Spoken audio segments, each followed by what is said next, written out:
오늘 저는 읽으신 본문의 말씀을 가지고 택하여 주신 은혜 이와 같은 제목을 가지고 함께 은혜를 나누어 보고자 합니다. 오늘 본문은 우리에게 이러한 질문을 던지고 있습니다. 예수를 거부하고 예수를 죽인 이스라엘의 결국은 과연 어떻게 되는 것인가? 예수를 거부하였고 또한 예수를 십자가에 처형한 이스라엘의 결국은 어떻게 되는 것인가? 우리는 이 질문을 로마서 8장 38절에서 39절의 말씀과 연결선상에서 이해해야 합니다. 로마서 8장 38절에서 39절 말씀을 읽어보겠습니다. 내가 확신하노니 사망이나 생명이나 천사들이나 권세자들이나 현재일이나 장래일이나 능력이나 높음이나 깊음이나 다른 어떤 피조물이라도 우리를 우리 주 그리스도 예수 안에 있는 하나님의 사랑에서 끊을 수 없으리라. 그들이 예수를 거부하였을지라도, 그들이 예수를 십자가에 처형하였을지라도 그들을 그리스도 예수 안에 있는 하나님의 사랑에서 끊을 수 없다. 이스라엘은 예수를 거부하였고 지금도 여전히 예수를 거부하고 있는데 예수 안에 있는 하나님의 사랑에서 끊을 수 없다라는 이 말씀이 진정 사실이라면 이는 저들이 과연 용서받을 수 있다는 말인가? 예수를 거부하고 예수를 처형한 저들이 과연 용서받을 수 있다는 것인가? 더 나아가 과연 그러하다면 이스라엘이 예수를 거부하고 예수를 죽인 그 일은 아무래도 괜찮다는 것인가? 우리가 신앙 현실 가운데 겪게 되는 그 어떤 실패도 우리를 하나님의 사랑에서 끊을 수 없다라는 복음의 선언은 너무나 소중한 선언입니다. 그리고 이 선언은 우리로 하여금 과연 잘한 것과 못한 것은 아무런 의미가 없다는 것인가? 라는 의문을 가지게 합니다. 많은 경우 우리는 이러한 의문들을 대수롭지 않게 지나쳐버리지만 성경은 우리가 이 부분에 대한 답변이 무엇인지 분명히 알고 있어야 한다고 이야기하고 있습니다. 본문의 내용은 다음과 같은 내용을 담고 있습니다. 이스라엘은 교회의 뿌리다. 이스라엘을 선민으로 택하신 하나님의 부르심과 그 역사는 기독교의 뿌리이다. 이방의 구원은 이스라엘을 뿌리로 하여 펼치신 하나님의 일하심의 결과이다. 우리가 이 뿌리 위에 세워졌으며 우리가 하나님의 백성이 될 수 있었다면 그 뿌리도 하나님께서 보전하실 것이다. 성경은 지금 우리에게 이와 같은 이야기를 전하고 있다라는 것입니다. 이 내용을 확장하면 우리가 아무리 잘못을 저질러도 결국 하나님이 다 해결해 주실 것이다 라는 결론에 이룰 수 있을 것입니다. 저렇게 예수를 거부하고 예수를 죽인 저들도 하나님께서 구원하신다면 우리가 아무리 죄를 저질러도 하나님이 다 해결해 주시겠네 라는 결론 말입니다.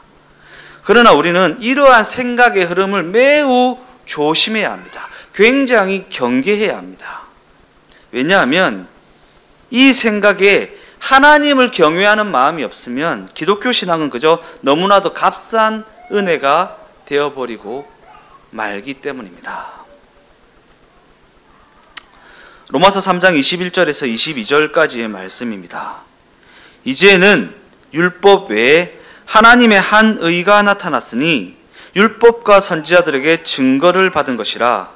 곧 예수 그리스도를 믿음으로 말미암아 모든 믿는 자에게 미치는 하나님의 의인이 차별이 없느니라. 율법, 곧 원인과 결과라는 법칙에 매이지 않고 인과율을 초월하는 하나님의 은혜, 곧 예수로 말미암은 구원을 이야기하고 있습니다. 원인과 결과라는 법칙에 얽매이지 않는다. 인과율을 초월하는 하나님의 은혜. 우리는 원인을 우리에게서 찾습니다. 저 사람이 구원받는 원인, 내가 구원받는 원인, 저 사람이 지옥 가는 원인, 저 사람이 천국 가는 원인을 그 사람에게서 찾습니다. 그러나 성경은 우리가 천국 가는 원인이 우리에게 있는 것이 아니라 하나님에게 있다고 얘기합니다. 우리가 구원받은 원인이 우리에게 있는 것이 아니라 하나님에게 있다고 얘기합니다. 그러니까 저 사람의 어떠함을 보고 저 지옥 갈 인간라고 얘기하는 것은 안 됩니다. 절대로 안 됩니다. 그 사람의 어떠함을 보고 저 사람은 지옥 가겠다는 생각은 절대로 하면 안 되는 생각입니다. 여기서 차별이 없다라는 것은 어떠한 조건과 자격에 얽매이지 않는다라는 것입니다. 어떠한 조건과 자격에 얽매이지 않는다. 적어도 나는 예수는 안 거부했어. 적어도 나는 예수는 안 죽였어. 라고 하는 조건이나 자격에 얽매이지 않는다. 더 나아가 믿음이라는 것은 행위와 대조되는 것으로 모든 자에게 가능하다라는 이야기를 하고 있기 때문입니다. 모든 자에게 가능하다.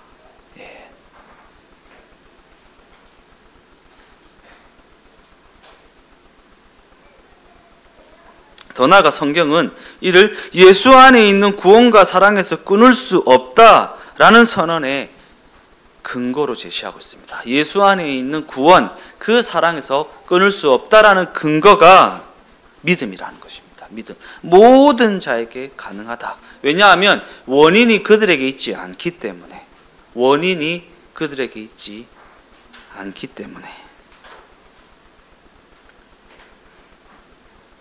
그러면 이제 우리에게 이스라엘은 어떻게 되는 것인가? 저들이 구원을 받는다면 저들의 거부와 저들의 선택은 아무것도 아니라는 것인가?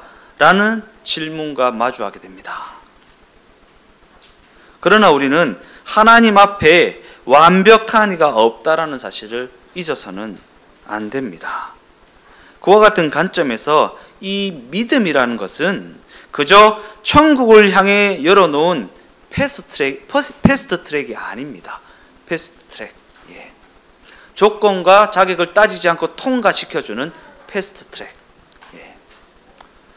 요즘에 베트남 들어갈 때 패스트 트랙이 도입돼서 입국 심사를 받지 않고 막 묻지도 따지지도 않고 다 통과시켜준대요. 이게 패스트 트랙이래요. 근데 믿음이라는 것은 그냥 천국을 향해 열어놓은 패스트 트랙이 아니라 하나님의 적극적인 의지가 반영된 하나님의 일하심이라고 할 수 있습니다. 하나님의 일하심이요. 우리에게 자격을 묻지 않습니다. 조건을 묻지 않습니다. 그러나 그 믿음이라는 것을 통해 우리의 인생 여정을 통해 하나님이 우리를 구원받은 자답게 만들어 가신다라는 것입니다. 그러니까 믿어졌다라는 게 큰일 난 겁니다. 믿어졌으니까 큰일 난 거예요.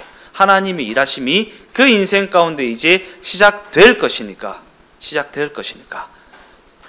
내 이웃이, 내 자녀가, 내 배우자가, 내 부모가 믿음의 관점으로 볼 때 뭔가 마음에 들지 않습니까?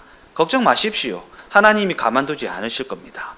우리가 그들을 보고 어떻다 저떻다 판단하거나 재단하거나 그래서는 안 됩니다. 제가 지금도 생각하면 너무나도 부끄러운 게 뭔지 아십니까? 예전에 미국 유학생 시절에 제가 베데스다 순복음교회 청년부 회장을 했고 그때 나성 순복음교회랑 조인을 해서 청년부 수련을 같이 했습니다. 같이 했는데 그때 이제 성령 대망이 하면 우리는 무엇을 받아야 됩니까? 방언을 받아야 됩니다. 방언을 받아야 됩니다. 그리고 이 순복음 교단의 논리에 보면 방언은 구원받은 자들에게 주어진다. 그러니까 방언을 받으면 구원을 받은 것이다. 거기까지 좋습니다. 근데 방언을 받지 않으면 구원을 못 받은 것이다 라는 생각에까지 이어지는 경우가 있습니다. 예. 방언이라는 성령의 은사는 믿는 자들에게만 주어지는 것이 맞습니다. 그렇기에 방언을 받았다고 하면 하나님께서 은혜를 베푸신 것이 맞습니다. 그런데 방언을 받지 못하였다고 해서 그가 구원을 받지 못한 것이라고 생각하는 것은 일반화의 오류입니다. 근데 나성순복음교회에 어떤 자매가 있었는데 너무나도 신실합니다. 너무나도 믿음이 좋습니다. 그런데 방언을 못 받는 거예요. 방언을 못 받는 거예요. 내가 앞에서 기도를 인도하다가 그런 얘기를 한 거예요. 방언은 믿는 자들에게 주신 것이다. 그러니까 방언은 우리 구원의 어떤 확증이 되는 것이다. 그러니까 다 구원받기 위해서 방언을 받자. 뭐 이렇게 맞는 말인 것 같아요. 근데 그 자매가 그런 논리 속에서 어떤 마음이 상하여서 방언을 받기 위해서 3년을 기도했는데 방언을 못 받은 거예요. 그러니까 내 이 얘기가 그 친구한테 너무나도 상처가 되었던 것입니다. 내 알량한 신앙적 지식 때문에 그 사람을 죽이는 일을 했던 것입니다.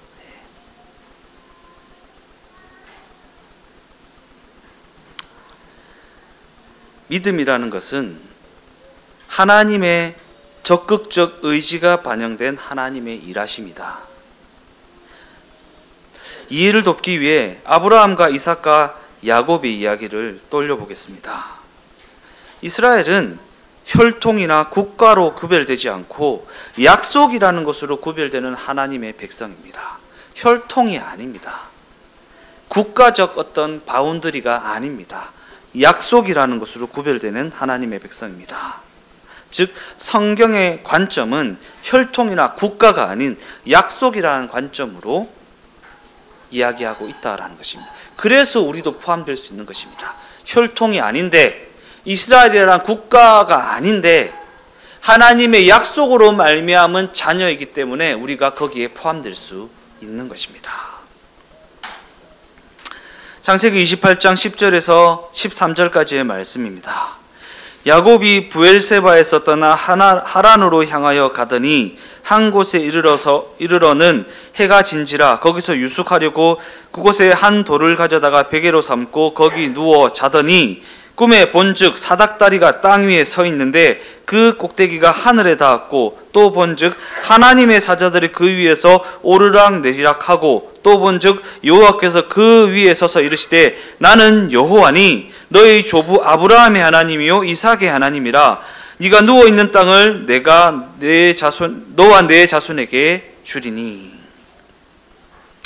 하나님은 야곱을 부르시면서 당신을 이렇게 소개하고 있습니다. 나는 네 조부 아브라함의 하나님이고 네 아비 이삭의 하나님이다. 이는 야곱이 갑자기 어딘가에서 붙잡혀 와서 기적적인 회개와 결심을 통해 덜컥하고 약속의 자녀가 된 것이 아니라는 것입니다. 하나님이 이미 전부터 예정하셔서 아브라함과 이삭을 지나 야곱을 준비시키셨고 야곱은 하나님의 그 예정하심으로 말미암아 존재하게 되어졌다라는 것입니다. 즉 야곱은 약속의 자녀를 예정하신 하나님의 뜻으로 말미암아 존재하게 되어졌다라는 것입니다. 시간이라는 것을 전혀 반영하지 않고 앞뒤 맥락에 대한 아무런 고려도 없이 그저 이해나 결단에 이끌려 믿음, 윤리, 행위와 같은 것을 붙잡으려 하는 우리와는 전혀 다르게 성경은 하나님의 하나님 되심을 끊임없이 보존하시고 끊임없이 회복하시고 끊임없이 완성해 가시는 분으로 소개하고 있다라는 것입니다. 교회에 새 신자가 옵니다. 일으켜 세워서 영접 기도를 시킵니다. 예수님의 이름으로 기도합니다. 아멘. 따라하세요. 아멘. 구원받았습니다. 하면 그때 그 사람이 구원받은 것입니까? 아니요. 그 사람이 거기에 발걸음을 하기까지 하나님께서 그 인생의 모든 역사를 주관하시고 섭리하시고 인도하시고 의도하셔서 그 자리에 서게 된 것이지, 거기서 예수님 이름으로 기도합니다 아멘 했기 때문에 구원을 받는 것이 아니다라는 것입니다. 이해나 결단에 이끌려서 믿음을 붙잡고 윤리적 행위를 붙잡고 도덕적 행위를 붙잡는 우리의 생각과는 전혀 다릅니다. 그냥 영접 기도를 따라 했기 때문이 아닙니다. 거기에 오기까지 하나님께서 얼마나 수많은 물밑 작업을 하셔서 우리를 거기로 이끄셨는지를 알면 그런 말을 할 수 없습니다. 이는 인간의 잘잘못이 중요하지 않다는 이야기를 하고 있는 것이 아닙니다. 온 천하 만물과 역사의 주관자이신 하나님이 성실하게 일하고 계시다는 것은 우리가 느닷없이 덜컥하고 세워진 존재가 아니라 긴 시간에 걸쳐 이 자리에 서게 되었으며 신적인 지혜와 능력과 그 뜻과 의도하심을 따라 준비되어지고 만들어진 존재라는 이야기를 하고 있는 것입니다. 긴 시간을 거쳐서 말입니다. 지금 당장 내 눈에는 야, 저 사람 진짜 지옥이 무섭지 않나 라는 짓을 하고 있는지 모르겠지만 하나님께서는 긴 시간을 거쳐 그 사람을 하나님의 백성답게 분명히 만들어 가실 것입니다. 그 사기꾼 같은 야곱을 하나님께서 다루셔서 결국에는 그 인생을 만들어 가셨던 것처럼 말입니다. 그러니까 내 눈에 보이고 내 귀에 들리고 내 손에 잡히는 것이 전부가 아니라는 것을 인정하셔야 됩니다. 인정하셔야 됩니다. 창세기 28장 15절 말씀입니다. 내가 너와 함께 있어 네가 어디로 가든지 너를 지키며 너를 이끌어 이 땅으로 돌아오게 할지라 내가 내게 허락한 것을 다 이루기까지 너를 떠나지 아니하리라 하신지라. 너무나 은혜가 되는 말씀이지 않습니까? 근데 저는요, 성경은 보면 볼수록 신앙생활을 해나갈수록 이 말씀처럼 무서운 말씀이 없습니다. 자세히 읽어보십시오. 내가 너와 함께 있겠다. 네가 어디로 가든지 너를 지키며 너를 이끌어 이 땅으로 돌아오게 하겠다. 내가 네한테 허락한 것을 다 이루기까지 너를 떠나지 않고 간섭하겠다 라는 것입니다. 그죠? 이 말씀처럼 무서운 게 어디 있습니까? 예.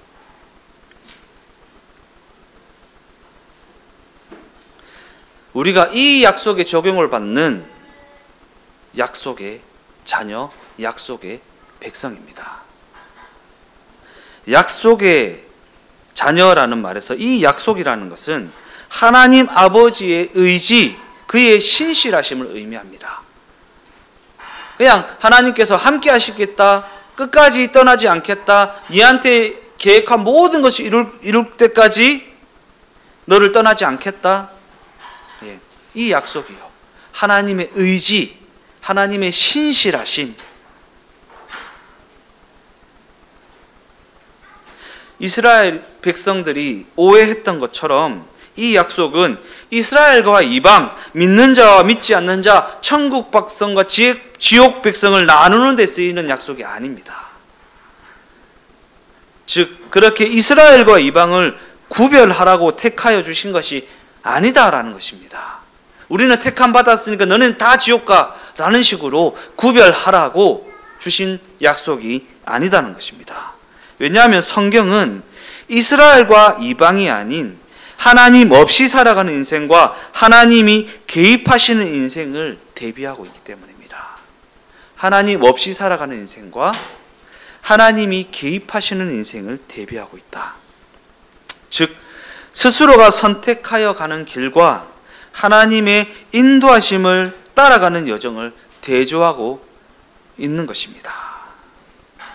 그러한 관점에서 야곱은 사랑하고 에서는 미워하였다라는 말씀은 이와 같은 두 부류의 인생을 대조하고 있는 표현이라고 할 수 있는 것입니다. 스스로가 선택하여 가는 길과 하나님의 인도하심을 따라가는 인생. 그럼에도 이 대조는 천국과 지옥을 가르는 대조가 아니라는 사실을 명심하고 또 명심해야 됩니다. 그러면 야곱은 천국 같고 에서는 지옥 같습니까? 그렇게 생각해서는 안 된다라는 것입니다. 더 나아가 하나님의 택하여 주심의 강조점은 택함을 받은 자가 있고 버려진 자가 있다라는 것을 잊지 않기 때문입니다. 택함을 받은 자가 있고 버림을 받은 자가 있다라는 것을 잊지 않다라는 사실 말입니다. 성경은 지금 하나님의 인도하심과 그 개입하심이라는 그 특권을 누렸던 이스라엘이 하나님을 거부하였던 그 실패에도 불구하고 이스라엘의 구원은 당연한 것이다 라는 이야기를 하고 있다라는 사실입니다. 이는 이스라엘은 잘나서 장자로 부름받고 이방은 못나서 양자나 서자처럼 부름을 받은 것이 아니다 라는 것입니다.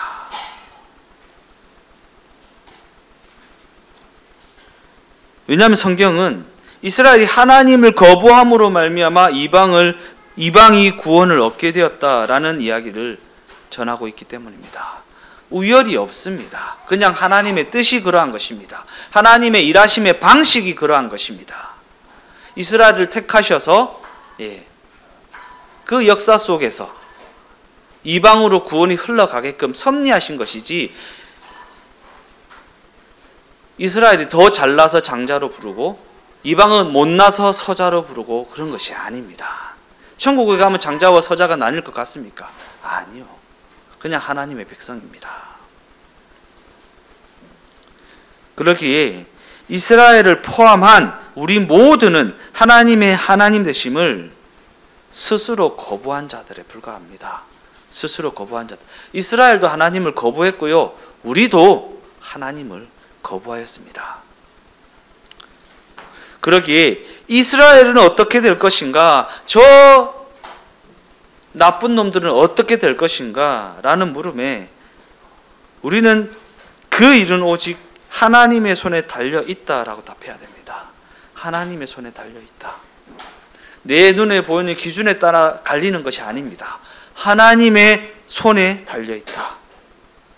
더 나아가 우리는 하나님이 예수를 보내셨다라는 사실과 그 어떤 것도 우리를 예수 안에 있는 하나님의 사랑에서 끊을 수 없다라는 성경의 선언을 잊어서는 안 됩니다. 그 어떤 것도 그 사람의 잘남도, 그 사람의 못남도, 그 사람의 믿음 있음도, 그 사람의 믿음 없음도 예수 안에 있는 하나님의 사랑에서 결코 끊을 수 없다라는 성경의 선언 말입니다.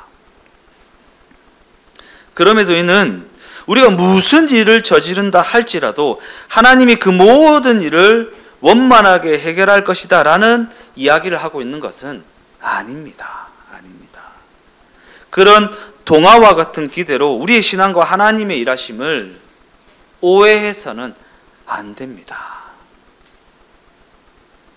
왜냐하면 사도 바울은 지금 하나님이 우리의 잘못으로 말미암아 발생한 일에 뛰어 들어오셨다라는 이야기를 하고 있기 때문입니다. 우리의 잘못으로 말미암아 발생한 그 일에 뛰어 들어오셔서 하나님께서 우리가 싸제껴 놓은 똥을 치우고 있는데 우리가 무슨 똥을 싸도 하나님 다 치워주실 것이다 라는 식으로 말하는 것은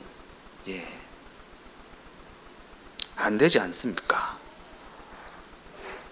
이처럼 하나님은 우리의 거부와 우리의 무지와 우리의 배반의 자리에 찾아 들어오셨습니다. 직접 찾아 들어오셔서 그것을 고치셨다, 그것을 회복시키셨다, 그것을 다시 완성해 가신다라는 것이 예수의 찾아오심, 곧 성육신의 의미입니다. 하나님의 본체이신 예수께서 스스로 육신의 옷을 입고 우리의 인생에 뛰어 들어오셔서 죄가 권세를 잡고 있는 이 땅을 살아내셨습니다. 예수님께서는 하늘에서 우레와 같은 목소리로 내가 너의 죄를 사하노라 라는 그저 말 한마디로 때우는 식으로 일하지 아니하셨습니다. 직접 찾아 들어오셔서 우리가 싸제껴 놓은 똥을 다 일일이 치우시고 감당하시며 이 땅에서의 삶을 내셨다라는 것입니다.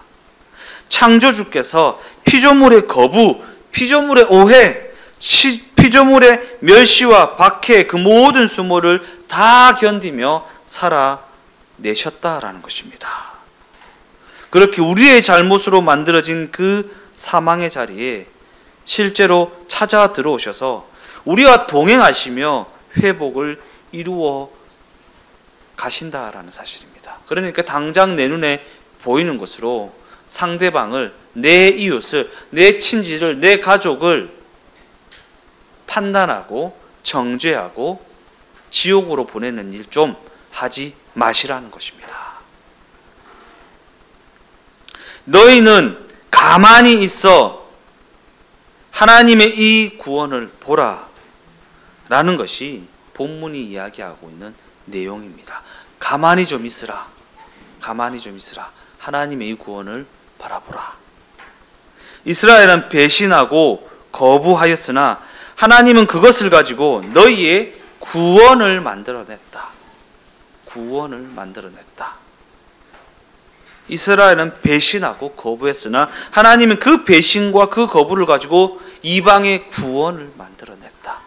당장 이해되지 않는 저들의 거부와 저들의 배신과 저들의 믿음 없음을 판단하거나 정죄하거나 재단하지 마십시오. 그 거부와 그 배신과 그 믿음 없음을 가지고 하나님께서 무슨 일을 이루어 가시는지 우리가 알 수 없지 않습니까? 알지도 못하는 사람들이 어휴 이렇게 하지 말라라는 것입니다. 하나님이 택하신 이스라엘에게 무엇인들 못하시겠느냐? 너희는 그저 두렵고 떨리는 마음으로 너희의 신앙생활을 해라 라는 것입니다. 두렵고 떨리는 마음으로 너희의 신앙생활을 해라. 로마서 6장 1절에서 2절까지의 말씀입니다. 그런즉 우리가 무슨 말을 하리요? 은혜를 더하게 하려고 죄에 거하겠느냐? 그럴 수 없느니라. 죄에 대하여 죽은 우리가 어찌 그 가운데 더 살리요? 은혜를 이야기하니까 이런 질문을 던집니다. 모든 것이 은혜라면 무엇 때문에 이렇게 열심과 책임을 다하며 살아가야 하는 것인가? 그런데 이는 너무나도 부끄럽고 창피하고 너무나도 저질적인 질문이라고 할 수 있습니다. 나는 당신을 사랑합니다. 나는 당신을 위해서라면 무엇이든지 다 할 수 있습니다. 라는 상대방의 고백에 그래? 그러면 어디 한번 나를 위해 죽어봐. 라는 식으로 대답하는 꼴이기 때문입니다. 이렇게 말하는 사람은 너무나도 나쁜 사람 아닙니까? 그런데 우리가 하나님을 향해 이런 앙탈을 부리고 있다라는 사실입니다. 그러기에 우리는 우리에게 지금 주어진 그 은혜가 얼마나 명예로우며 얼마나 감사한 일인지 그 은혜를 인식하며 살아가야 합니다. 우리에게 주어진 그 은혜가 얼마나 명예로운 것이며 얼마나 감사한 것인지 그 은혜를 좀 인식하며 살아가야 한다라는 것입니다. 결론적으로 말씀을 마무리하겠습니다. 우리는 늘 실수하고 늘 잘못합니다. 물론 그럴 수 있습니다. 그러나 힘을 다해 잘 하려고 애를 써야 합니다. 더 나아가 우리는 우리 이웃을 하나님이 우리를 대했던 방식으로 대해야 합니다. 하나님이 우리를 대하여 주신 방식으로 내 이웃을 대해야 한다라는 것입니다. 하나님이 얼마나 우리를 기다려 주셨습니까? 얼마나 참아 주셨습니까? 그러니까 내 이웃을 대할 때도 하나님이 우리를 대해 주신 방식으로 대해야 한다.